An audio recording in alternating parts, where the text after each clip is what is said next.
नमस्ते, good morning. हरतालिकेच्या शुभेच्छा सगळ्यांना.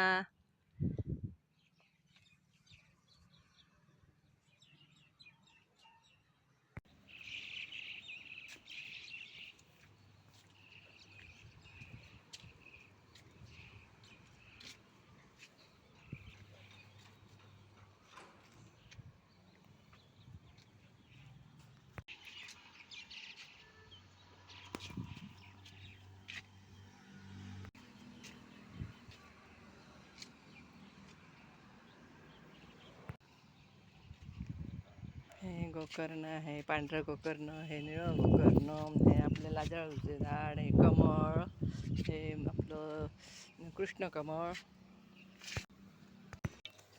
हे माझं याचं झाड आहे, आपलं झाड आहे. ऑनलाईन हे याचे लिलीचे कंद बोलवलेले आहे, त्यांच्याकडून बोलवले हे कंद. 125 रुपये आहेत. मला बरेच कंद मिळाले. चांगले आहेत कंद. कंदांची साईज मोठी आहे. आज म्हटलं हरतालिका आहे, तर हरतालिकेच्या मुहूर्तावर आपण लावून टाका हे कंद. चांगले छान कंद आहेत, मोठे मोठे.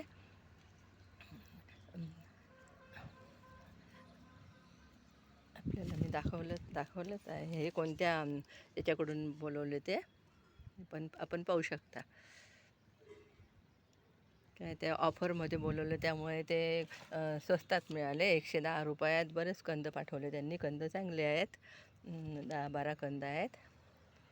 तर आता आज लावून टाकावं म्हटलं. या कंद लावताना चांगली वेल्टन माती पाहिजे. म्हणजे मातीत रेतीचं प्रमाण बरंच पाहिजे, कारण हे कंद खूप लवकर वाढतात आणि कंद आपल्याला काढण्याला पॉट पूर्ण भरल्यावर कंद काढण्यास सोपे गेले पाहिजे. तसेच रेतीचं प्रमाण जास्त घेतल्यामुळे काय होते, मातीत पाणी थांबत नाही आणि कंद चांगल्या प्रकारे वाढण्यास मदत होते.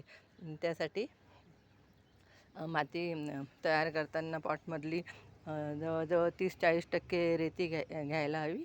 रेती 30% गार्डन माती कुठलीही प्रकारची आपल्या भागात जी माती असेल ते 30%, 30-40% रिव्हर सँड आणि 10% कंपोस्ट, 10% इतर कोळसे वगैरे काही खडे, अशा प्रकारे पॉट चांगला मिक्स करून माती भरायची आणि चांगलं लावायचे हे. आणि दिवसभराची ऊन याला मिळालं पाहिजे. या प्रकारे लावल्यास कंदांची वाढ चांगली होते.